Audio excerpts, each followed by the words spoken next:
not quay the Bargui Pipa. The Puraka,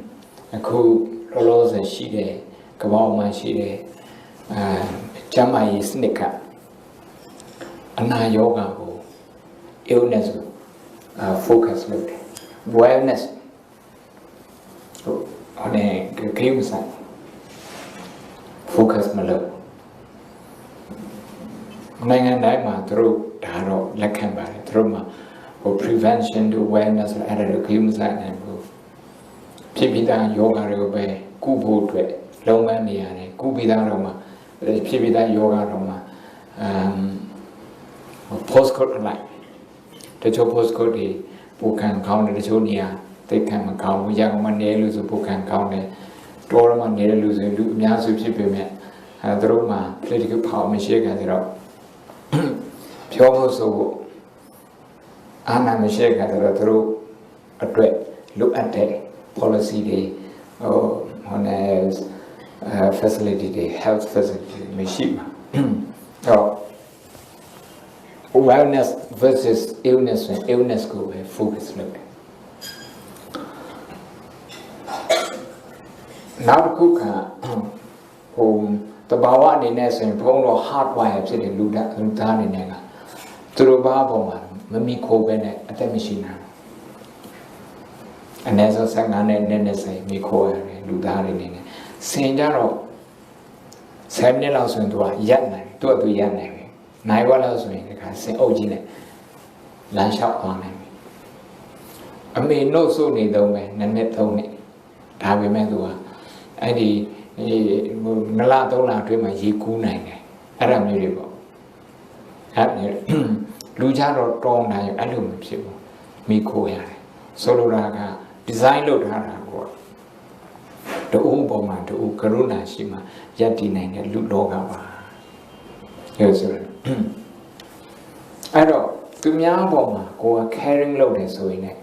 Go to Myabo Karuna, go to a Kachama account. That's how I get to it. I don't, I have a total hormone oxytocin about a total, county or hormone. I don't, to Jora,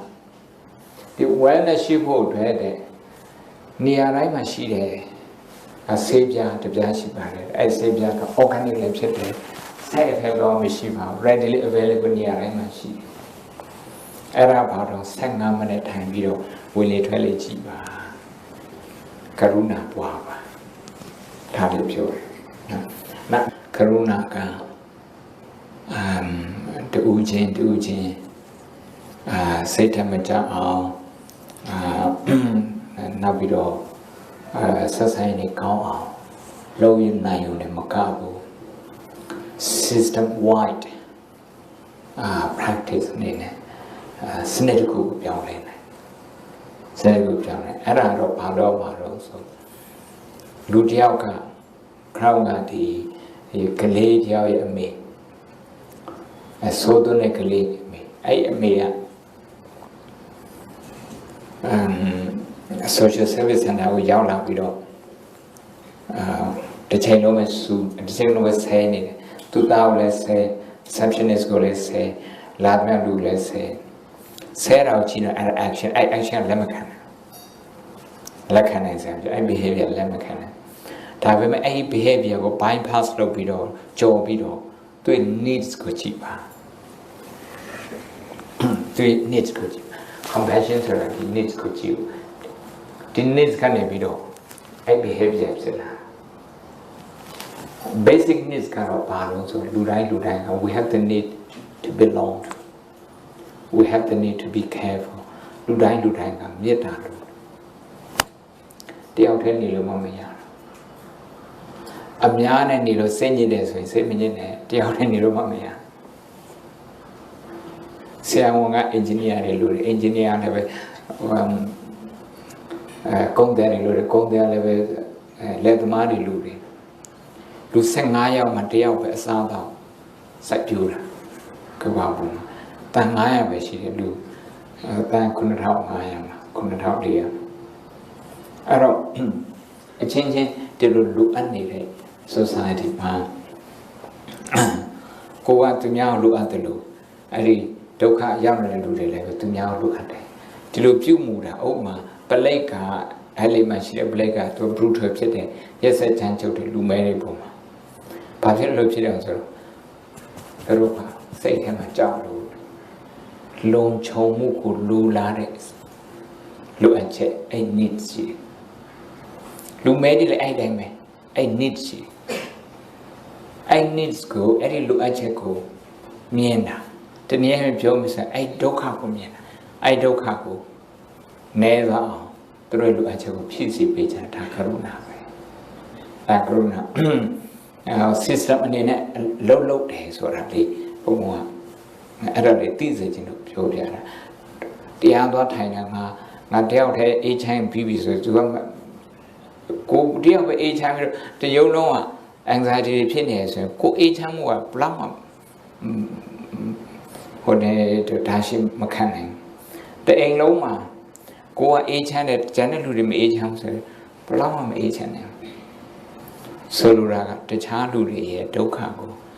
ဂရုစိုက်ရမယ်စိတ်ဝင်စားရမယ်စိတ်ဝင်စားတဲ့အခါမှာ choice နှစ်ခုရှိတယ်တစ်ခုကတော့စိတ်ပြတ်တယ်စိတ်ညစ်တယ်စိတ်တကြတယ်တစ်ခုကတော့ကရုဏာဖြစ်တယ်အုံနောက်ထဲမှာလည်းပဲအဲ့လိုနေရာရှိတယ်ဒါကြောင့်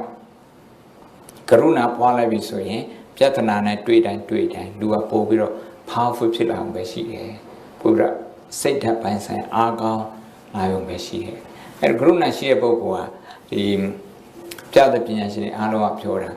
အုံနောက်ကလည်း creative ဖြစ်တယ်စကိုင်းပညာတဲ့ကသူမှာတောင်းလန်းတယောက်ကဘုံမေးတယ်ရှင်ပြကရုဏာကြောင့်ပြောနေတယ်ဒီပြီးတော့တကယ်လို့ကရုဏာနဲ့တာဝန်နဲ့နှစ်ခုရှင်းပြန်လာရင်ဒီပြီးတော့တာဝန်ကိုရွေးရမှာကရုဏာရွေးရမှာလားဘာပြောတာတော့ဆိုတော့ तू ကရေလောင်းရမယ်တာဝန်ချတယ်ကျောင်းမှာစိုက်ထားတဲ့တစ်ပင်နေတော့လောင်းတဲ့ခါကျတော့အဲ့တစ်ပင်နာမှာပြည့်စိတ်အုပ်နေရှိရောင်းလောင်းနေပြည့်စိတ်အုပ်တည်ပြည့်စိတ်တည်အဲ့တော့ तू ကပြည့်စိတ်တွေကိုရောသူ့ကိုရော तू ကရုဏာမလုပ်ဘူးတဲ့ဘုံကပြောကရုဏာလုပ်ထားရင်တော့ creative idea ဖြစ်ပါပဲအဲ့တော့ပြည့်စိတ်တွေမတည်အောင်ဟိုအပေါက်လေးတစ်ပေါက်အတွင်းလေးတေးလေးတစ်လောက်လေးပဲခဲ့တော့လက်မလေးလောက်တူးလိုက်တယ်အဲ့ဒီကနေပြီးတော့ရေလောင်းနေရတယ်ကယ်လီဖိုးနီးယားမှာအဲ့လိုရေလောင်းတာတွေ့ခဲ့တယ်သူကတဲကန်ထားရကိုအပင်မှာဒီလိုပိုက်တေးလေးတွေ့ပြီးတော့လောင်းတာလေမီတာနဲ့လောင်းတယ်ရေရှားတာအဲ့လိုလောင်းနေဆိုရင်အပင်ကလည်းရေတောက်ရတယ်ပြည့်စဲလည်းမသိဘူး creative idea ကိုပြောပါတယ်ဟုတ်တယ်သူအဲ့ဒါတွေးမပေါက်ဘူးဘာလို့မပေါက်တော့ဆိုတော့ခေါင်းထဲမှာကရုဏာမရောက်သေးဘူးအဲ့ဒါကြောင့်ကရုဏာကအရေးကြီးပါတယ်ဆိုတော့ပြောနေရဘုံတို့တော်တော်လေးကြာပြီအခု practice ကထပ်လုပ်ရအောင် so we are going to practice compassion this is to choose compassion the two choices we either choose compassion or anger and frustration over the same situation, the same problem. But if we choose compassion,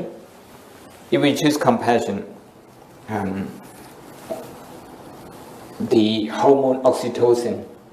will be developing. But if we choose frustration, then cortisol, the stress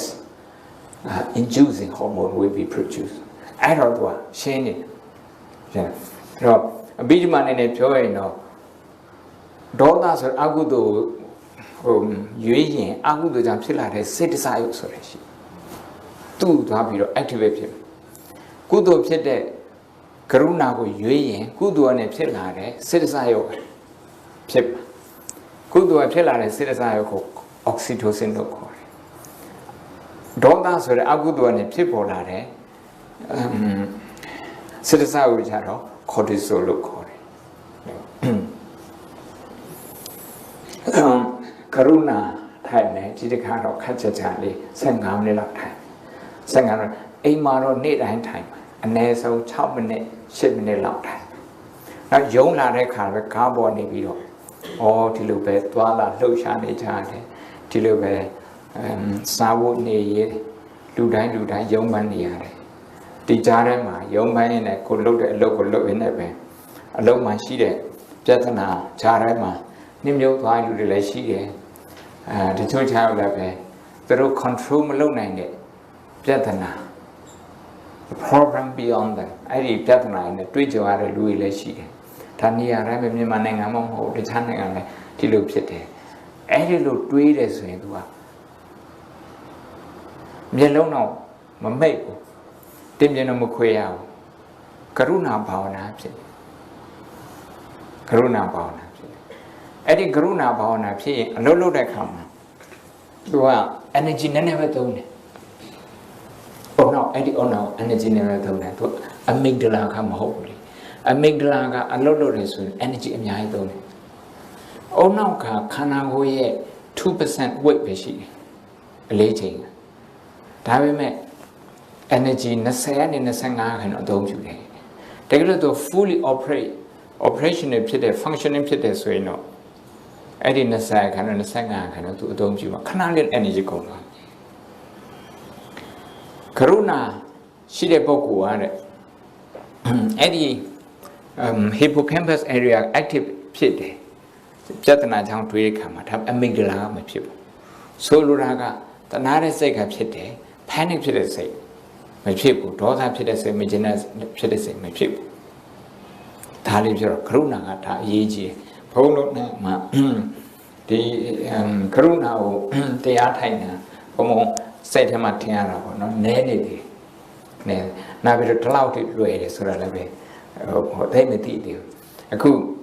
ပို့ပြီးတော့နားလဲအောင်ဘုံကဒီဗုဒ္ဓတရားတော်ကိုအခြေခံပြီးတော့ရေးထားတဲ့ဒီ compassion science တွေဒါတွေကိုဘုံကယူလာပြတယ်အဲ့ဒါ UN မှာဘုံတို့ပြဿနာတကဘာလုံးမှာရှိတဲ့ပြဿနာကိုလာပြီးတော့ပြောဆိုရတဲ့နေရာဆိုတော့သူကစိတ်မထားတိုင်းအရန်စိတ်ညစ်တဲ့နေရာပဲအရန်စိတ်ညစ်တဲ့နေရာသူ privilege အရန်ကြီးပါတယ် privilege ကြီးတယ်လို့စိတ်ညစ်စရာလည်းများတယ်စိတ်ညစ်စရာလည်းများဒါပေမဲ့လည်းပဲဒီဒုက္ခများတဲ့နေရာမှာကရုဏာများဖို့အတွက်လည်း opportunity ရှိတယ်ပါရမီများဖို့ပါရမီမြန်ဆန်တက်ဖို့လည်းပဲ opportunity ရှိတယ်ပေါ့ဒါတော့ကိုယ် choice ပါပဲကရုဏာပြန်ပွားမယ်ပထမဆုံးကိုယ်ကရုဏာပွားပါတဏှာစရာရအောင်ရှာပါကိုယ်ဘဝထဲမှာသဘာဝဒုက္ခကြည့်မလားအာတဝဒုက္ခကြည့်မလားကိုယ်စိတ်ထားမှတတ်ရခါတဲ့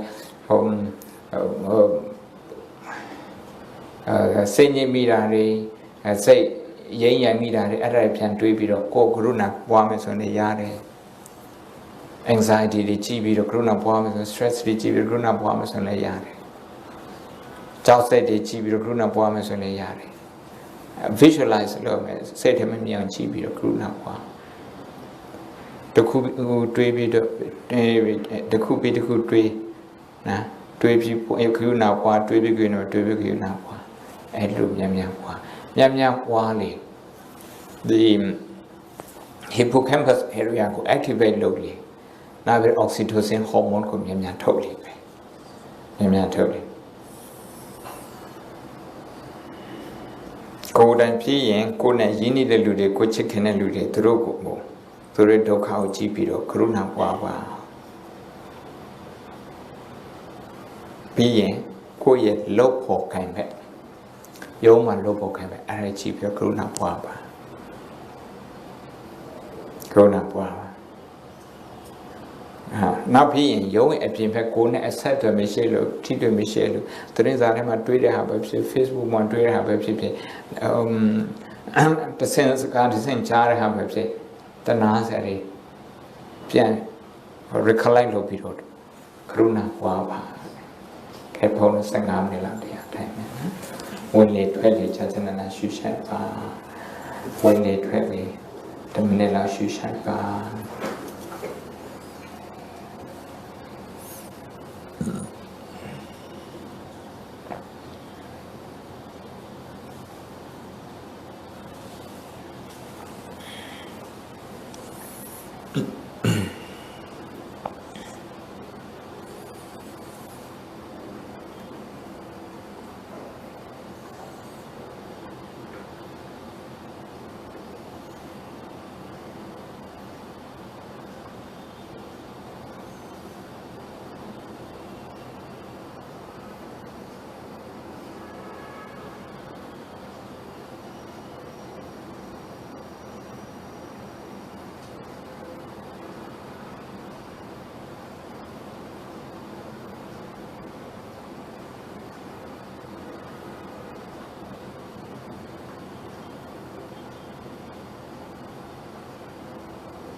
Karuna Kwaba Josabido Mimi Waterman Shida Piatanari Dui Pico Koseko Karuna Beko Boba Karuna Beko Nyamba Osamba Oriente Loba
15 minutes ပြည့်ပါပြီ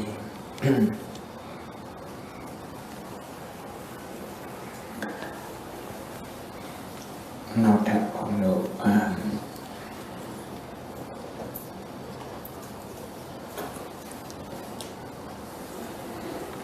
วันนี้นะเสร็จแล้ววันนี้เสร็จว่าไม่ควรชิบะไม่โอเควันนี้เสร็จไม่ควรชิบะ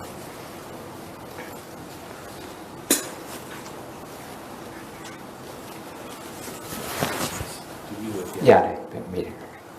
ဒီပြောပြော self compassion နဲ့ပဲဆက်ပြီးမိပြလေးပြဟို gratitude နဲ့ self compassion နဲ့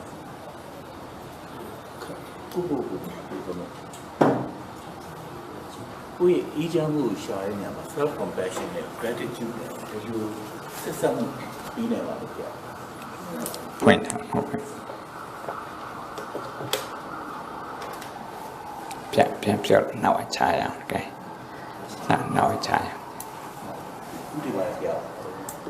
ပြီးတော့မိနေတာအဲစောစောပြောတဲ့ self compassion နဲ့ gratitude တဲ့ကျေးဇူးတရားနဲ့မိမိကိုမိမိအေးချမ်းမှုရှာတဲ့နေရာမှာဒီတစ်ခုကဘယ်လိုများဆက်ဆက်ပြီးနေပါလဲ gratitude က by product တစ်ခုပဲ gratitude ကကျေးဇူးအရေးကြီးပါတယ်အရေးကြီးဆိုရင်သူတစ်ခုတည်းကိုပဲသွားသိမ့်ပေးရင်ကျေးဇူးတင်တဲ့ဟာက limited ဖြစ်တယ်ဒုက္ခအကြောင်းကိုမြတ်မြတ်စဉ်းစားရင်မြတ်မြတ်နားလည်အောင်စဉ်းစားရင် gratitude ကသူ့အပေါ်ပေါ်လာဒုက္ခအကြောင်းဆိုတော့ဒီပြဿနာအကြောင်းပေါ့နော်ပြဿနာဘုံတို့နေ့စဉ်ဖြေရှင်းရတဲ့ပြဿနာစာဝတ်နေပြဿနာဆိုတာကုမ္ပဏီတစ်ခုတည်းပဲအဆင်ပြေပြီးတော့တခြားကုမ္ပဏီအဆင်မပြေဘူးဆိုရင်ကိုယ်အဆင်ပြေတာဘယ်တော့မှမကြောက်အာဖရိကမှာရှိတဲ့ရှေ့တုန်းကအာဏာရှင်တွေသူတို့နဲ့သူတို့တိုင်းဝိုင်းအဆင်ပြေတယ်လူအများစုအဆင်ပြေတဲ့ခါကျတော့သူတို့လည်းနောက်ဆုံးအဆင်ပြေတယ်အလုံးစုံမှနှစ်30အဆင်ပြေတယ်မှာဂျိုင်းလူစင်အဲ့တော့ the law of interdependence အချင်းချင်းမိခိုရတဲ့ဘုံဘုံအကြောင်းတရားတခါကြီးအကျိုးတရားတချို့နေရာမှာတခါကြီးအကြောင်းတရားဘုံဘုံအကျိုးတရားအဲ့လိုအချင်းချင်းမိခိုရလုပ်ငန်းခွင်မှာလည်းဒီတိုင်းပဲအဲ့လိုမိခိုရတယ်အဲ့လိုလုပ်ပြီးတော့မှပြဿနာတစ်ခုကိုဖြေရှင်းမှအုပ်စုအနေနဲ့ဖြေရှင်းမှရဘုံဘုံတော့ social animal ဟောလူသားတွေကအဲ့ဒီလိုသူ့ဘာဝအရာဖြစ်ပေါ်လာတဲ့ဒုက္ခရှိတဲ့အပြင်တစ်ဘက်ကလည်းပဲလူသားတွေရဲ့ mental capacity limitation အဲ့ဒီ limit ရှိတဲ့အတွက်ကြောင့်မလို့ဘုံလုံးမှာဒုက္ခတွေပို့လာတယ်လူတွေတဲ့ဘိုက်နဲ့တစ်ပင်တွေပို့ခုတ်တယ်လူတွေတဲ့ပို့ပြီးတော့ပတ်စံရှာတော့တခြားလူတွေသွားပြီး impact ဖြစ်တယ်အဲ့ဒီအမျိုးတွေပေါ့အဲ့တော့နောက်ဆုံးတော့ဘာဖြစ်တော့ဆိုဒီဒုက္ခကိုဖြေရှင်းတဲ့နေရာမှာ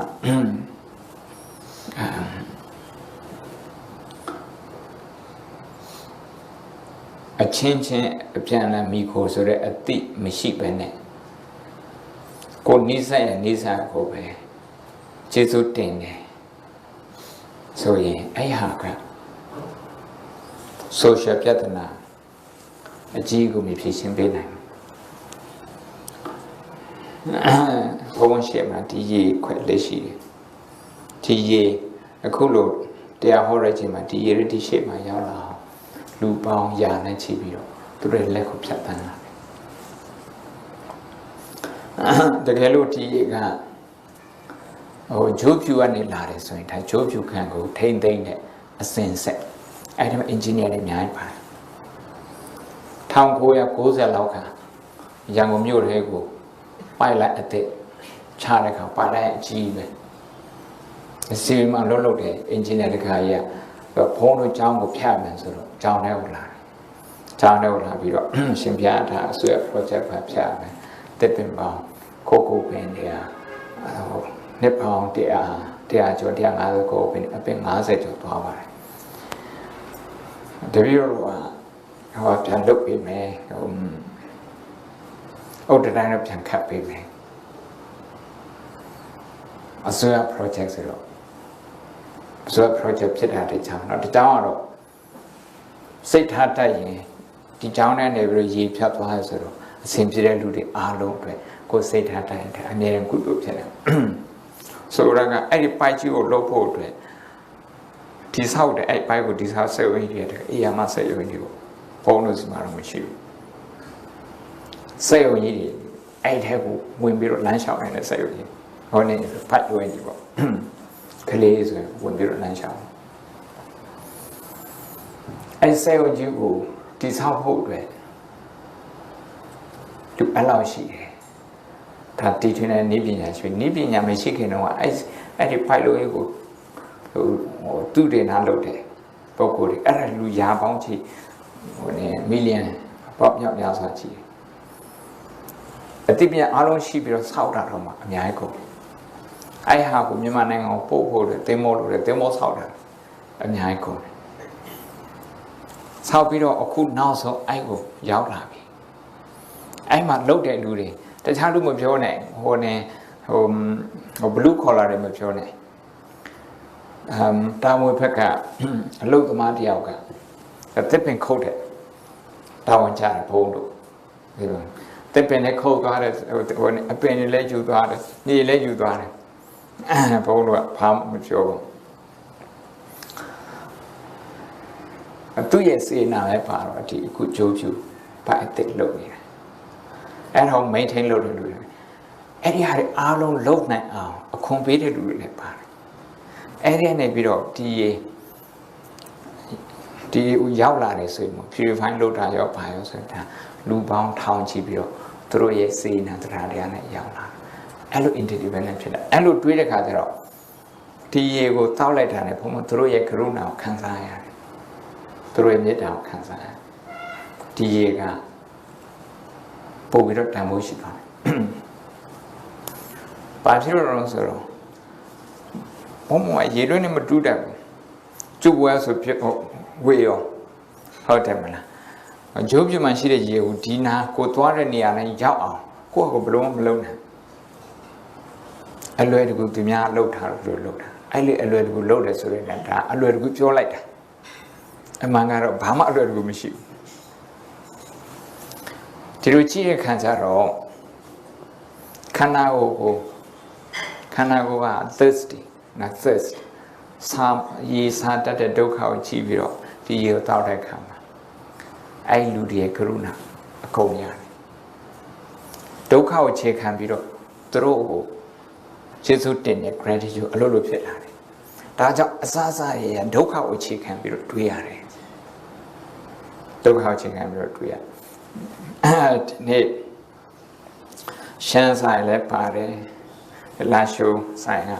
လာပြီးတော့ဟိုဘက် white cottages ကအနောက်တိုင်းစားဆိုင်လည်းပါတယ် mushroom soup တခုဒီထဲမှာ mushroom စိုက်တယ်လို့တရားမပါဘူး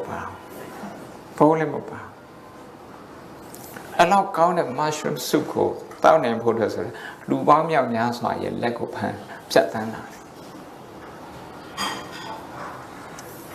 ကိုအခန်းခန္ဓာကိုခန္ဓာကိုပိုက်ဆံပေးတယ်ကိုလုံအားလေးကိုအရင်ဆိုင်ရတာအရင်ဆိုင်ဟုတ်တယ်အဲ့တော့ကိုကအဲ့ဒီလိုညီတူညီမျှကိုလုံအားလေးကိုဆိုင်အဲ့ဒါကြောင့်မလို့အကုန်လုံးနေနေတာ mushroom လို့လည်းနေနိုင်တယ်အဲ့ mushroom ကိုတေယိုပို့ဆောင်ပေးတယ်ပို့တဲ့လူကလည်းဟိုရက်တည်နိုင်တယ်ဈေးရောက်တဲ့လူလည်းရက်တည်နိုင်တယ် restaurant လည်းရက်တည်နိုင်တယ်ခုတ်တယ်လည်းရက်တည်နိုင်တယ်ဒီမှာ UN staff တွေလည်းရက်တည်နိုင်တယ်တရားနာဟောတဲ့ဖွင့်နေတယ်ကြည့်စမ်းအကုန်လုံး system ကကြည့်ရင်ဘုံဘုံက the law of interdependence အချင်းချင်းမိခေါ်ရတဲ့နေရာမှာဒါပဋိစ္စသမုပ္ပါဆိုပဋိစ္စဆိုတဲ့အကြောင်းသမုပ္ပါဒဆိုတဲ့အကျိုးအကြောင်းနဲ့အကျိုးပဲရှိတယ်ဒီ process ထဲမှာဘုံဘုံတို့ရဲ့ life process ဘဝ process ထဲမှာအကြောင်းနဲ့အကျိုးပဲရှိတယ်အကြောင်းနဲ့အကျိုးမိခိုးတယ်ပေါ့ မိခိုးတယ်နေတ္တပစ္စည်းရောမိခိုးတယ်ဥပနိတ္တပစ္စည်းရောမိခိုးတယ်အကုန်လုံးမိခိုးတာပဲဟေတုပစ္စည်းလည်းမိခိုးတာပဲအမြင့်ခနေပြီးတော့အပင်မိခိုးကြတယ်အာရမဏပစ္စည်းရောအပြင်မှာတွေးရတဲ့ object အာယုံတွေကဒီစိတ်နဲ့သူအချင်းချင်းတွေးထိပြီးတော့အလွတ်လုပ်တယ်အာယုံတွေမရှိဘူးဆိုရင်စိတ်ကလှုပ်စရာလှုပ်မရှိဘူးအဲ့တော့အချင်းချင်းမိခိုးနေတာပေါ့အဲ့မိခိုးတဲ့အထက်မှာဒီ system ကောင်းကောင်းမှုအလုပ်လုပ်အောင်ဆိုရင် compassion ရှိဖို့လိုတယ် compassion ကသူက connecting လုပ်ပေးတာ compassion မရှိဘူးဆိုရင်ငါပဲဆန်ငါရှာစားရငါmushroom soup ဝဲကြိုက်ငါဝဲစားမှာပေါ့ pumpkin soup ကြိုက်ငါဝဲစားပေါ့ငါတွေပြည့်သွားငါပြည့်သွားအဲ့လိုတွေးနေအဲ့လိုတွေးရင်ဆို you are isolating yourself အလွယ်တကူစိတ်တကြတယ်အဲ့ဒါဒီရေထဲမှာဝန်ထမ်းတွေရဲ့မေတ္တာလည်းပါတယ် engineer ရဲ့မေတ္တာလည်းပါတယ်အလုပ်သမားတွေရဲ့မေတ္တာလည်းပါတယ်ကုန်သည်တွေရဲ့ဟောလေလုပ်အားလည်းမေတ္တာလည်းပါတယ်အခွန်ပေးတဲ့လူရှိတယ်လုပ်အားလည်းပါတယ်အများကြီးပါတယ်အဲ့လိုတွေးတဲ့ခါကျတော့လူတိုင်းဟာကိုယ့်ကိုယ်ယူစားတယ်လို့စိတ်ထဲမှာခံစားရတယ် I feel so loved and so cared for ဘယ်သူနေခွင့်ရှိသေးဒီဟာမေးမလားရပြီဒီတော့ဟိုနှစ်မျိုးလေးကျန်တာပါဒီမျိုးကကြတော့ဒီတော့ရှင်ပြားဟိုပေါ့ compassion mindful လောက်ခိုင်းတဲ့အခါကျတော့စချင်းမှာကဒီဒီကြောက်ပေါ့နော်ဟို related လေးမှတ်တဲ့အခါကျတော့ဟို slow and deep breath မှတ်ခိုင်းတယ်အဲ့လိုမှတ်ခိုင်းတဲ့အခါကျတော့အဲ့ဒီပုံမှာ counting နဲ့ပေါ့နော်ရှင်ပြားမှတ်ခိုင်းတော့ဒီတော့အဲ့ဒါကိုအာယုံစိုက်လိုက်တဲ့အချိန်ကြာလို့ရှိရင်ဒီတော့ဟိုဒီဂိယူနာဟိုစားမထမ်းဒီတော့အာယုံမရဘူးဗျာဝေလီထွက်လေနော်ဝေလီထွက်လေကငြိမ်သွားတဲ့အချိန်ကြာတော့မှဂိယူနာတော့ထမ်းသွားတဲ့အချိန်ကြာရင်တော့ဒီဝေလီထွက်လေရဲ့ဟိုဒီတော့တတိမပြုတ်နေတယ်ဗျာအဲ့လိုမျိုးဆိုတော့ဒီတော့ဝေလီထွက်လေမှာငြိမ်သွားတဲ့အချိန်ကြာမှဂိယူနာထမ်းပဲသူ့ဘာသူလေးလိုက်တင်သွားတာရောမှန်ပါလားမှန်ပါတယ်ဝင်နေထွက်လေပဲကြည့်နေတဲ့အချိန်မှာဘုန်းတော်ကဟို pure awareness ကိုလုပ်နေတာပေါ့ဒီအုံနောက်ရဲ့ pattern ကိုတေချအောင်ပြောင်းလိုက်တာတကယ်လို့ဝင်ရင်ထွက်လေမကြည့်ပဲနဲ့စိတ်ကနည်းနည်းလေး calm down မဖြစ်ပဲနဲ့မတည်ငြိမ်ပဲနဲ့ဆိုရင် anxiety ဖြစ်နေတဲ့အချိန်မှာဒီ amygdala အလုပ်နေတဲ့အချိန်မှာဆိုကရုဏာမဝင်နိုင်ဘူးမတွန်းအဲကြောင့်နည်းနည်းလေးစိတ်ကိုဟို calm down လုပ်လိုက်တယ်ဆိုရင်အုံနောက်ကဒီရှေ့ပိုင်းကိုလာပြီးတော့ activate လုပ်တယ်ဒါကတော့အုံနောက်ပိုင်းဆိုင်ရာတစ်ခုအဘိဓမ္မာနဲ့ပြောရဲဆိုရင်တော့ဝင်လေထွက်လေကိုကြည့်လိုက်တဲ့အချိန်မှာတတိလေးနည်းနည်းဖြစ်လာရင်တတိကကုသိုလ်စိတ်ဖြစ်ပါတယ်အဲ့ဒီအချိန်မှာဟို restless ဖြစ်တဲ့ဒီဩဒိသတို့ဘာလို့အဲ့ဒီစိတ်တွေမဖြစ်ဘူး mindless state ကနေပြီးတော့ mindful state ကိုရောက်လာတယ်ပေါ့အဲ့လိုရောက်လာတဲ့အချိန်ကျမှသူကကရုဏာဖြစ်ခွင့်ရှိတယ်အဲ့လိုမဟုတ်ဘူးဆိုရင် negativity bias ဆိုတဲ့ဒီနေ့ဘုံကမပြောမိဘူး negative ဖြစ်တဲ့အရာတွေပဲဘုံက obsess ဖြစ်နေ80-20 theory ဘုံပြောတယ်ကောင်းတာတွေ80% ရှိတယ်အစမပြေတာ20ရှိတယ်ဒါပေမဲ့အဲ့ဒီ 20% ကို 80% energy ပေးပြီးတော့တွေးတယ်သူ့ကိုလေးစားဖို့တွေးတယ်အစင်ပြေတဲ့ 80% ဝင်ချတော့20% လုံးပဲတွေးရဆိုတော့ဟိုလေးစားလျှော့ပြီးတော့တွေးတယ်တာထွက်ကြရကွာ80ကွာဒါထွက်ကြရကွာဒါ negativity bias လို့ဘာဖြစ်လို့ negativity bias ဖြစ်ရအောင်ဆိုတော့ဟိုကြောက်ခဲ့တော့ဘုံလုံးရဲ့ဖိုးဝါးတွေကtrace နေနဲ့နေရတာလေtrace နေနဲ့နေရဒီလိုအိုးနဲ့အိမ်နဲ့ဒီလိုလုံးချုံနေရတာမျိုးမရှိဘူးသူက settlement တွေမရှိသေးဘူး agricultural revolution မရှိသေးဘူး industrial တို့ပြောဟိုနဲ့မေးနေတော့ဒီ IT တို့ဘာလို့ဒါခုမှပေါ်တာအဲ့တော့ဟို trace နေလိုက်တယ်ဆိုရင်သူကလွတ်အောင်ပြေးရတယ် ပြင်းရင်ဘဲကောင်ကလိုက်တတ်တယ်ဆိုတော့အဲ့ဒါကိုအသေးမှတ်ထားတယ်ဟော hardwire လောက်ထားတယ် hardwire brain ဆိုအုံနောက်ထဲမှာ hardwire လောက်ထားတယ်အဲ့ဒီတော့အဲ့လိုဖြစ်တဲ့ခါကျတော့ဘုံဘုံတို့ကအဲ့ဒီ under နဲ့ပတ်သက်ပြီးတော့လိုအပ်တဲ့ဖို့စိုးရိမ်နေတယ်အခုကျတော့21ရာစုမှာအဲ့လိုဖြစ်ဖို့မလိုအပ်တော့မလိုအပ်ပေမဲ့ under နဲ့ပတ်သက်ပြီးတော့ကိုကပန်းနဲ့ခေါင်းထဲမှာရိုက်ထားသလိုဆွေးနေတဲ့ခါကျတော့ happiness ဖြစ်ဖို့အခွင့်အလမ်းမရအဲ့ဒါကြောင့်မို့လို့အဲ့ဒီ negative bias ဟိုနည်းနည်းလေးညှိသွားအောင်ဝင်လေထွက်လေကိုကြည့်လိုက်တယ်ဝင်ထွက်လေကြည့်ပြီးတော့ဖြစ်ပေါ်လာတဲ့ဟာလေးကိုregister release and return မှတ်လိုက်တယ်လွတ်လိုက်တယ်မှတ်လိုက်တယ်လွတ်လိုက်တယ်လက်ခုပ်လွတ်လိုက်တယ်အဲ့လိုလုပ်လိုက်တယ်ဆိုရင်အဲ့ဒါ10မိနစ်2မိနစ်အတွင်းမှာကရုဏာစပွားဖို့အတွက်ဟောရတယ် mindfulness ဝင်လေထွက်လေပဲကြည့်တဲ့ချိန်မှာအဲ့ဒါကိုဘုံက passive mindfulness လို့ခေါ်တယ်အဲ့ရကိုရပ်ပြီးတော့ကရုဏာပွားတဲ့ချိန်မှာခြားတော့ active mindfulness လို့ခေါ်တယ် active mindfulness ဆိုတာကပြဿနာကိုတွေးရတယ်ပြဿနာနဲ့ပြန်ပြီးတော့ connect လုပ်ရတယ်တခြားလူနဲ့လည်းပဲ connect လုပ်ရတယ် connection ယူရတယ်သူကကရုဏာကမေတ္တာကနေလာဆိုမေတ္တာက connection ပဲမိတ်ဖွဲ့တာပဲမေတ္တာဆိုတော့မိတ်ဖွဲ့တယ်မိတ်ဆွေဆိုတဲ့စကားလုံးကမေတ္တာကနေလာအဲ့တော့ပြဿနာနဲ့မိတ်ဖွဲ့တာပဲပြဿနာနဲ့မိတ်ဖွဲ့ရင်ပြဿနာကိုမချင်းချောင်းတာပြဿနာကိုမိတ်မဖွဲ့နိုင်တဲ့၍ဒီပြဿနာကိုအမြဲတမ်းချင်းချောင်းတယ်ဒါလေးပဲဒုတိယမျိုးကဗျာဟိုရှင်ပြဒီပြောရတဲ့မှာဒီ depression တို့ anxiety တို့ပေါ့နော်ဒီ bad emotion တွေများတဲ့ဒီလူနာတွေကိုဒီ research လုပ်တဲ့အခါကျတော့8 weeks program နဲ့ပေါ့နော်လုပ်တဲ့အခါကျတော့တစ်နေ့ကို2နာရီသူတို့ကိုဒီ compassion လုပ်ခိုင်းတဲ့အခါမှာဒီတစ်နာရီလုံးကို compassion mindful နဲ့ပဲဟိုသူတို့ပွားရတာပေါ့ဟိုတတိတော်တို့ကြတော့ဒီဒါမျိုးလို့တတိတော်က mindful ရိုးဒီတတိပဋ္ဌာန်ကိုလည်းနည်းနည်းပါးပါးအားထုတ်တတိတော်ကအဲ့လိုနှစ်ခုလုံးနဲ့လုပ်ရတာလားဒါမှမဟုတ်သူတို့တစ်နာရီလုံးနဲ့အဲ့လိုလုပ်ရင်းနဲ့ပဲဒီရှစ်ပတ်မှာဒီ result ကြီးကကောင်းလာတာအဲ့ဒီရှစ်ပတ်လုပ်တဲ့ဟာက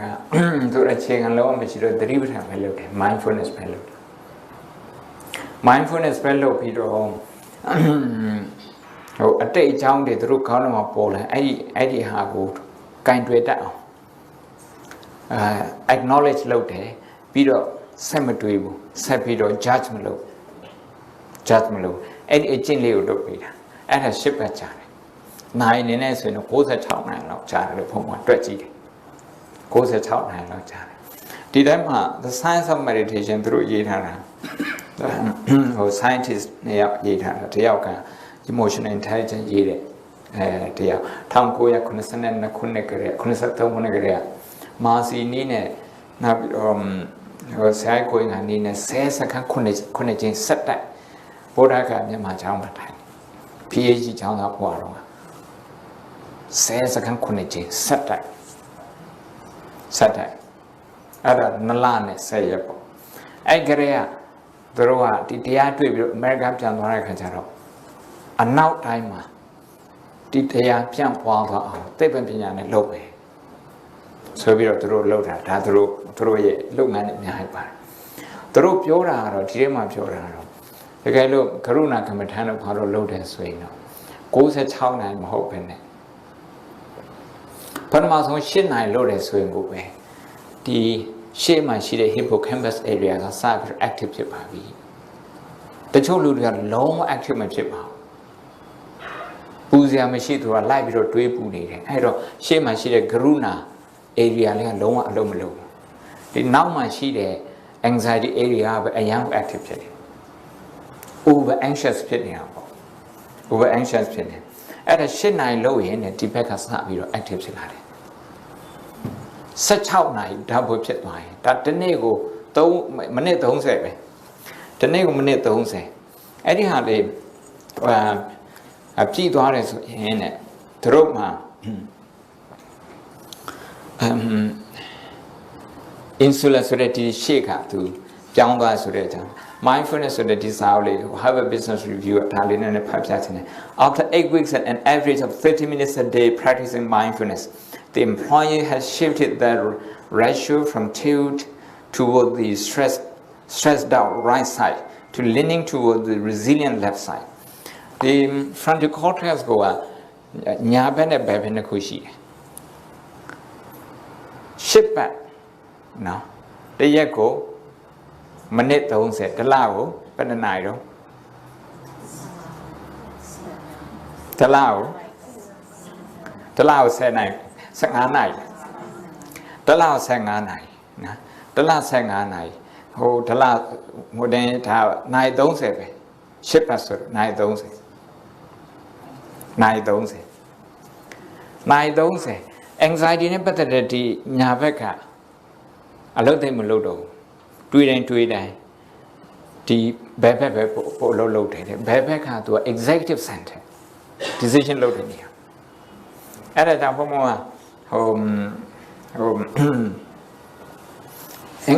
အင်္ဂလန်မှာရှိတဲ့တမလို့သားတွေရောတခြားနိုင်ငံမှာတွေ့တဲ့တမလို့သားသူတို့မေးတဲ့အခါမှာဘုံဘုံစစ်သားတွေကရုဏာပွားတယ်ဟာရှင်မြတ်မဖြစ်နေတာဒီလိုလက်ထက်မှာတနတ်နဲ့ဘယ်လိုလုပ်မှာ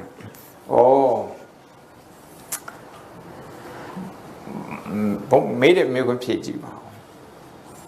ရန်သူတွေအကုန်တပ်ပြဖို့ငါစစ်ထဲဝင်တယ်ဒါကရွေးချက်တခုနောက်တစ်ယောက်ကတော့မဟုတ်ဘူးပြည်သူတွေမနဲ့စောစောသူတို့ကောင်းကောင်းမအလုပ်သွားနိုင်အောင်ကလေးတွေကိုလည်းACCချောင်းပို့နိုင်အောင်စီးပွားလုပ်ချင်တဲ့လူတွေ ACC စီးပွားလုပ်နိုင်အောင်သူတို့အတွက်ငါစစ်ထဲဝင်မယ်ဒီရွေးချက်နှစ်ခုပဲတစ်ခုနဲ့ဝင်တော့ဒုတိယတစ်ခုနဲ့ဝင်တာကရုဏာချိတယ်အဲ့ဒါပြည်သူအကြောင်းများတွေးပါပြည်သူရဲ့ဒုက္ခအကြောင်းများတွေးပါများတွေးရင်ကရုဏာဖြစ်ပြီးတော့ decision လုပ်တဲ့နေရာမှာလည်းပဲအမှားနေတယ်ဒါ science လည်းပြောတယ်ဗုဒ္ဓလည်းပြောတယ်ဒုက္ခပနိယနာကာရဘုဒ္ဓလက္ခဏာကရုဏာဆိုကရုဏာကဒုက္ခကိုပယ်ရှားတဲ့တတ္တိရှိတယ်ဗုဒ္ဓကရုဏာတနာတယ်ဆိုတာကဟိုအများစုကရုဏာကိုအထင်သေးတာလေကရုဏာကိုဟို misunderstood ဖြစ်တာလေဘယ်သူမှအတနာမခံချင်လူတယောက်ကိုလာတနာရင်ကိုကတိမ်ငယ်လို့ထင်ရတာကိုက problem person ကိုပြဿနာရှိတယ်လို့ထင်ရအမှန်ကတော့တလောကတော့ပြဿနာရှိတယ်အဲ့ဒါကိုမေ့နေလို့ငါမှပြဿနာရှိတယ်သူတို့ငါ့ကိုအခုလာပြီးတော့တနာနေရပြီသူတို့ကတော့ဆင်ပြေတယ်အဲ့လိုဖြစ်ပြီးတော့ကိုယ့်အကူဒါကိုယ့်ရဲ့ attitude နဲ့ကိုပြန်ပြီးတော့ပြဿနာဖြစ်တာဒါကြောင့်မလို့ attention and attitude ဒီနေ့ခုရှိဖို့အရေးကြီးတယ်ဆိုဒီ A နှလုံး attention and attitude ရှိဖို့အရေးကြီးတယ်တချို့ကတော့ C နှလုံးတော့ပြ C ပထမတစ်လုံးကတော့ပထမ C က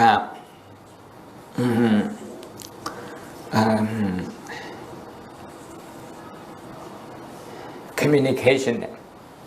attention ဆိုတော့ communicate လုပ်တယ်ကိုယ့်ရဲ့ emotion နဲ့ကိုယ်ပြန် communicate လုပ်တယ်ကိုယ့်ရဲ့အတွေးနဲ့ကိုယ်ပြန် communicate လုပ်စိတ်ထဲမှာခန္ဓာကိုယ်ထဲမှာဖြစ်နေတဲ့ sensation တွေဝေဒနာပြန် communicate လုပ်တယ်ဘေးနားမှာရှိတဲ့လူနဲ့ communicate လုပ်တယ်သူတို့ရဲ့ emotion တွေပါ communicate လုပ်တယ်တတိဆိုတာသတိပဋ္ဌာန်တတိက communicate လုပ်တယ်ဒုတိယ C က comprehension အဲ့လို communication ရှိတဲ့ခါကျမှ understanding ရှိတာ comprehension ရှိတာ C နှလုံးရှိတာအဲ့ C နှလုံးရှိရင်လူတိုင်းအဖွဲ့အစည်းတိုင်းအောင်မြင်တယ် communication breakdown ဖြစ်တယ်ဆိုတာကသူကအဲ့ C နှလုံးပြောက်သွားတာတပည့်က communication officer ပါဆရာအဲ့ C နှလုံးအကြီးကိုဒီနေ့ပေးလိုက်တယ်အသုံးကြပါရခင်ဗျာ C နှလုံးအကြီးပေးလိုက်တယ်တခုက communication ဒီမှာဒီကလူဒုတိယလူပြောတဲ့ဟာလေ communicate ဆိုတာဘာ communicate လုပ်တာတော့ကိုကသူ့ရဲ့ action သူ့ရဲ့ behavior ကိုကြည့်ရခါကျတော့သူနဲ့ communicate လုပ်လို့မရဘူးဘာလို့သူ့ရဲ့ behavior ကိုမှမချက်တာကိုတစ်ချိန်လုံးလာပြီးတော့ဆဲနေဒီမှာကိုရုံးမှာသူတို့ကိုကူညီဖို့တော့လုပ်နေဒါမဲ့သူဝင်လာချင်းတခါတည်းချင်းတန်းဆဲဆိုတော့လက်မခံနိုင်ဘူးအဲ့ဒါ communicate လုပ်တာကိုကနည်းနည်းလို့ဘယ်ကြည့်ရမှာဆိုတော့ to bypass the behavior and look at the needs အဲ့သူရဲ့ needs နဲ့ communicate လုပ်တဲ့ခါကျတော့ California မှာပလိတ်900အသုံးပြုပြီးတော့နေရတဲ့ violence မှားသွားလို့ billion pound 10 billion ကျော်ယော်ရတဲ့ lawsuit အဲ့ဒီဟာတွေဖြေရှင်းလို့မရတယ်ကရုဏာနဲ့ဖြေရှင်းနိုင်တယ်ဖြေရှင်းခဲ့ဘာမေကွန်းနေရှိသေးတယ်စီနှလုံးကတော့ communication officer လည်းပေးတယ်အကုန်လုံးကိုပေးပါတယ်ညီတူညီမျှပေးတယ်ဟောဆရာဟိုစစ်တာနဲ့ကိစ္စနဲ့ကဘယ်လိုမျိုးပွဲရပါလဲအေးခေါင်းနဲ့မေကွန်းခေါင်းကရုဏာကသူတည်တံ့လာတာမဟုတ်ဘူးတည်ချမ်းလာမှာသူ package နဲ့လာတယ်အဲ package ထဲမှာ၄ခုပါတယ်၄ခုပါတယ်တစ်ခုလို့ရင်ကျန်တဲ့၃ခုကလည်းပဲလွယ်ကူသွားတယ်အလိုလျောက်ရတယ်လို့မဆိုလို့ဒါမှမလွယ်သွားတယ်but တစ်ခုခုဟို 100% အားစိုက်ပြီးတော့လုပ်တယ်ဆိုရင်ကျန်တဲ့ဟာတွေက50ခန့်တော့40ခန့်တော့ခရူးစားလိုက်ရင်သူပါလာတယ်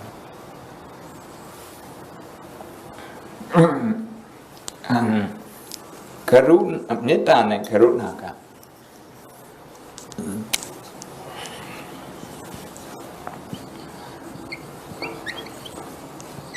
မေတ္တာ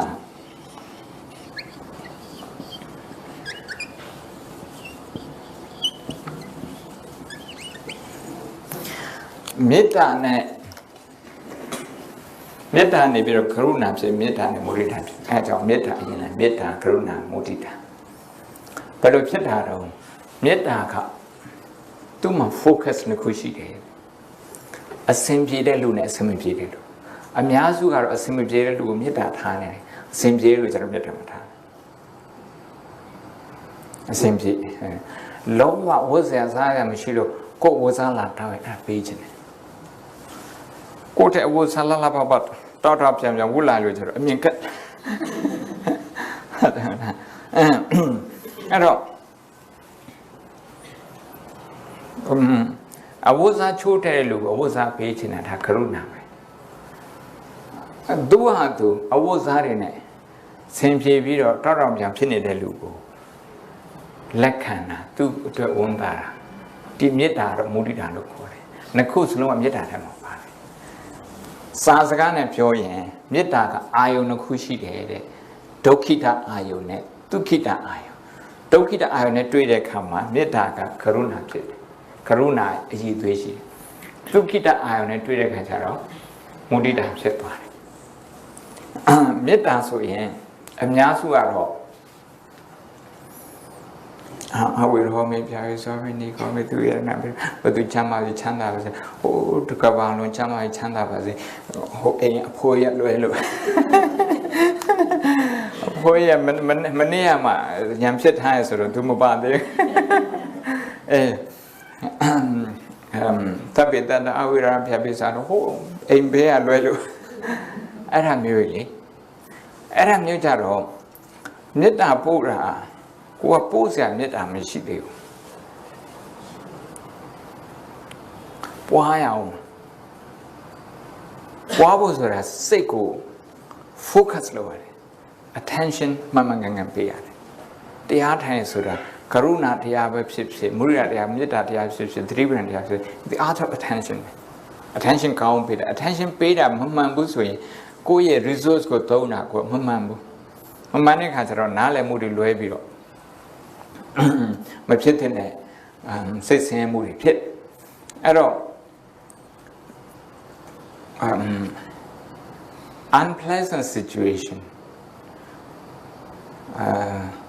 ခက်ခဲမှုတွေအဆင်မပြေမှုတွေကိုကြည့်ပြီးတော့တရားမှတ်ထားရင်အဲ့ထက်မှာမေတ္တာလည်းပါတယ်ကရုဏာလည်းပါတယ်ဒီနည်းနဲ့ပြောရင်ကရုဏာကမေတ္တာရဲ့ 50% မုဒိတာကကရုဏာဟုတ်တယ်မေတ္တာ another 50% ဒီလိုပြောချင်တယ်အဲ့ဒီမှာဥပ္ပခါဘယ်နေရာဝင်သွားလဲဥပ္ပခါကငါနေသွားတယ်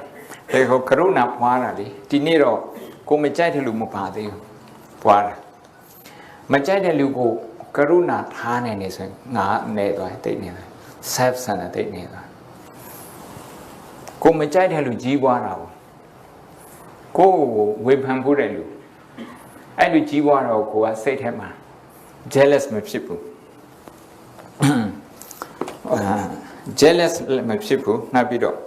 envy လည်းမဖြစ်ဘူး that also envy လည်းမဖြစ်ဘူး stable ဖြစ်တယ်ပေါ့ emotional stable ဖြစ်တယ်အဲ့လို stable ဖြစ်ရင်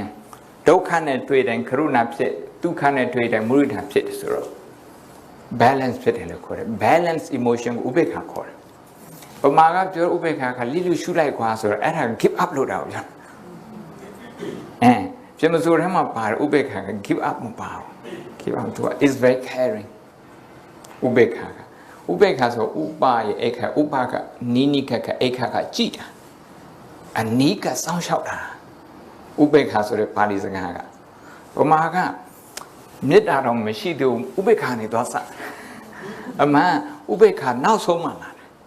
အဲ့တော့မေတ္တာကရုဏာမုဒိတာဒီသုံးခုကိုမကြော်သေးပဲနဲ့ဒီဥပေက္ခကိုဘယ်လုံးနားမလဲနဲ့လူတယောက်ကိုကူညီတယ်အဲ့လူတယောက်ကကိုယ်ကိုပြန်ပြီးတော့ခရုမဆိုင်လို့ thank you မပြောလို့အဲ့လူကိုစိတ်ဆိုးပြီးတော့စကားမပြောလို့ဥပေက္ခပြုလိုက်တယ်ဒါကပုံမှာဥပေက္ခဖော်ပြဥပေက္ခဟိုတရားထဲမှာပါဥပေက္ခမဟုတ်ပထမပြောတယ်ကိုယ်ကိုယူနာထားပြီးတော့မှတ်ရမယ်နော်အဲ့လိုမျိုးဆိုရင်ပြောတော့ကိုယ်တနာစရာကောင်းတဲ့ခါအာယုပြုတ်ပြီးတော့ဟိုယူနာထားတာနော်အဲ့ချိန်ကျရင်ပြောတော့ဝမ်းနေတာတွေပူဆွေးတာတွေအဲ့လိုမျိုးတွေခံစားတာနော်အဲ့လိုတွေကအဲ့ဟာကယူနာလားဒါမှမဟုတ်ဒေါသဖြစ်နေရတာအဲ့ဒါဒေါသဖြစ်သွားတယ်အဲ့လိုဆိုကိုယ့်ကိုဘယ်လိုပြန်ပြီးတော့ယူနာဖြစ်အောင်စောပိုင်းစခဲ့တဲ့နေရာလေးပြန်သွားမယ်စခဲ့တာသတိပဋ္ဌာန်လေး mindfulness နဲ့စခဲ့တာလေအဲ့ဒီမှာဝမ်းနေတဲ့စိတ်ကိုဝမ်းနေတဲ့စိတ်လို့လက်ခံတယ်ဒီမှာဝမ်းနေနေတယ်စိတ်ဆိုးနေတယ်အဲ့ဆိုးတာလည်းဒီတိုင်းပဲကြည့်ပြီးတော့ဝင်နေထွက်လေပြန်လာကြည့်ပြီးတော့ဝင်နေထွက်လေပြန်လာသူ့ကိုတစ်ဆက်လုံးကြည့်နေသူ့နောက်ပေါင်းသွားမယ်သူခဏလေးပဲကြည့်ဝင်နေထွက်လေပြန်လာခဏလေးကြည့်ဝင်နေထွက်လေပြန်လာဘောလုံးသမားတွေ touch and go ဆိုအဲ့လိုပြောတယ်အဲ့ဟာလေးလို့ရင်နောက်ပိုင်းကျတော့အဲ့ဒီ emotion တွေဝမ်းနေတဲ့ဟာတွေမကျဉ်းတဲ့ဟာတွေဒေါသဖြစ်တဲ့ဟာတွေရှိနေတယ်ဆိုတော့ကိုကလက်ခံနိုင်သူ့ကို acknowledge လုပ်နိုင်သူကသိမဆိုးတော့သူ့ကို acknowledge မလုပ်ဘဲနဲ့ပမာဥပေက္ခပုံစံမျိုးတော့ကိုကသူ့ကိုလိလူရှုထားလို့လိလူရှုခံရတဲ့မသိစိတ်ကသူကကလေးပဲကိုယ့်ရဲ့ကလေးကိုလိလူရှုထားအဲ့ကလေးကအပြောခက်တယ်သူပြောချင်တဲ့ဟာကိုထိုင်ပြီးတော့နားထောင်သူနဲ့ engage လုပ်တယ်စကားပြောတယ်ဆိုရင်ဒီကလေးကအရင်ကြီးမခက်ဘူးပြောရတယ်မခက်အဲ့တော့ကိုကိုကရုဏာလုပ်ပြီးတော့ဝမ်းနေတဲ့စိတ်တွေတွေ့တယ်ဆိုရင်ဒါဘာကောင်းတာဆိုတော့စိတ်ထဲမှာရှိတဲ့ပြဿနာကို diagnose လုပ်လိုက်တာ diagnosis လုပ်လိုက်တာပေါ့ဒါကြောင့်ကရုဏာဘွားတာဆိုတော့ diagnosis purpose လည်းရှိတယ်နောက်ပြီးတော့ treatment purpose လည်းရှိတယ်ဟောဆေးလည်းကုတယ်ပေါ့ကုဒီဝမ်းနေတဲ့ဟာတွေဘာတွေနောက်ဆုံးကျတော့ပျောက်သွားတယ်သူလုပ်နေတယ်ပေါ့အဲကြောင့်သတိပဋ္ဌာန်အခြေခံမှာသူဖြင့်စိတ်ဓာနုပဒနာအခြေခံတနာစရာသွားပြီးတော့ထိလိုက်တယ်ဆိုရင်တခါကျတော့ဘုံဘုံကအားငယ်သွားတယ်ကိုယ်အားနဲ့ချက်ကိုသွားပြီးတော့တွေးတဲ့အခါမှာအားငယ်စိတ်တွေဖြစ်သွားအားငယ်စိတ်ဖြစ်ရင်အဲ့ဒီကရုဏာလေးကိုခဏလေးရပ်ပြီးတော့အားငယ်တဲ့စိတ်လေးကိုကြည့်အားငယ်တဲ့စိတ်ဖြစ်နေပြီအားငယ်စိတ်ပြင်းဝင်လေထွက်လေပြန်ကြည့်လိုက်နောက်အားငယ်တဲ့စိတ်ကိုပြန်ကြည့်လိုက်ဝင်လေထွက်လေပြန်ကြည့်လိုက်အဲ့လိုသွားလိုက်လာလိုက်သူ့ကိုအဲ့လိုကြည့်တယ်ဆိုရင်သူက acknowledge လုပ်တဲ့ခါမှာလက်ခံတဲ့ခါမှာကိုချက်ချင်းနဲ့လက်ခံနိုင်ပြီသူကကြာမှာစိတ်ရဲ့သဘောစိတ်ဓာတ်နေရာမှာကလူအများစုကအဲ့ဒီဟာကို acknowledge လုပ်မယ်စား acknowledge လုပ်တယ်ဆိုရင်နည်းနည်း pain လို့ရှိတာပေါ့နာကျင်မှုလို့ရှိတာပေါ့အဲ့နာကျင်မှုသေးသေးလေးကိုမခံနိုင်လို့မကြည့်တော့မကြည့်တဲ့ခါကျတော့သူကကြီးလာတယ်ဒီဝင်နေတာကြီးလာတယ်အလုပ်သွားလည်းပါတယ်အိမ်ပြန်လာလည်းပြန်ပါတယ်အပြင်သွားလည်းတကယ်ချင်းတွေတွေ့လည်းပါတယ် မိသားစုနဲ့တွေ့လဲပါတယ်နေရာတိုင်းပါတယ်သူကြီးထွားတာပေါ့အဲ့ဒါအဓိကတော့သူ့ကို attention မပေးလို့ပဲဟုတ်တရားထိုင်ဆိုတာဖြစ်တဲ့ဟာကိုမှတ်တာဖြစ်တာတွေမှတ်ပါဖြစ်တိုင်းမှတ်ပါဆရာရိတ်ဒီပြောတာကမှတ်တယ်ဆိုတာသူ accept လုပ်ခိုင်းတာပြောတာ acknowledge လုပ်တာ attention ပေးတာ attention မပေးဘူးဆိုရင် suppress လုပ်ရရောက်တယ် suppress လုပ်တိုင်းကွာအင်အားပုတ်သုံးတယ်တခုကို suppress လုပ်ဖို့ပဲတချို့လူတွေဒီတိုင်း suppress လုပ်မရတော့အရက်ပါမှာအရက်ပထမဆုံးတော့နည်းနည်းပဲတော့ရပြီဒါ suppress လုပ်ရမိပါနောက်ဆုံးကျတော့ဒီလောက်နဲ့မရတော့အမောက်တွေပုံများလာတယ်နောက်ပိုင်းကျတော့လူပဲမူးသွားတယ်စိတ်ညစ်တာမပြောက်ဘူးအရက်နဲ့ဘယ်ရောက်တော့ဆေးရောက်ပါတယ်နောက်ပိုင်းကျတော့ဆေးတော့မရတော့အဲ့ဒါကကင်တွယ်ပုံကင်တွယ်ကြီးလူနေတာအမှန်ကတော့ဗုဒ္ဓမြတ်စွာဘုရားမိန့်တာကဒါရဲ့အခက်ကြီးမဟုတ်ဘူးရှိနေတယ်ဆိုတာဒီဝန်းနေတဲ့စိတ်ဖြစ်ပေါ်တယ်ဝန်းတဲ့စိတ်လေးကိုကြည်လိုက်အော်ဝန်းနေဆိုဒီမှာခြေစမ်းမအောင်ရင်ထဲမှာလည်းဆိုးလာတယ်ဓာတ်မြေကြီးလည်းလဲလာတယ်လာပြီးတော့ negative အတွေးတွေလည်းပေါ်လာတယ်အဲ့ဒါလေးကိုအော်ဝန်းနေတဲ့စိတ်ဖြစ်ပြီးဝန်းနေဆိုဒီလိုဖြစ်တာပဲအဲ့ဒါဝန်းနေထွက်လေစီကိုအာယုန်လေးပုတ်လိုက်သူ့စီသွားလိုက်ဝန်းနေထွက်စီပြန်လာလိုက်အဲ့လိုလို့ဆို overwhelming ဖြစ်တော့